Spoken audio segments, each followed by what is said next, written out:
Hello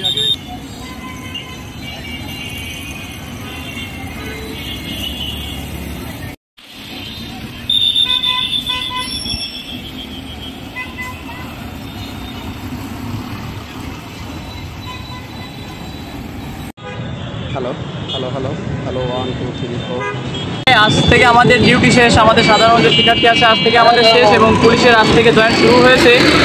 আমরা আমাদের কাজের দ্বারা পুলিশকে একটি দৃষ্টান্ত দেখিয়ে দিয়ে গেলাম যে কীভাবে মানুষের সেবা করতে হয়, কীভাবে মানুষের সাথে সততা দিয়ে মিশতে হয়, এটি পুলিশের কাছে একটি দৃষ্টান্ত হয়ে থাকবে। এর পাশাপাশি আমরা পুলিশকে যে শিক্ষা দিয়েছি জাতি গড়ার জন্য, এই শিক্ষা যাতে পুলিশ পরবর্তীতে কাজে লাগিয়ে একটি সুন্দর জাতি করতে পারে এবং ভবিষ্যৎ প্রজন্ম সুন্দর করতে পারে, সেই আশা পুলিশের কাছে আমাদের থাকবে।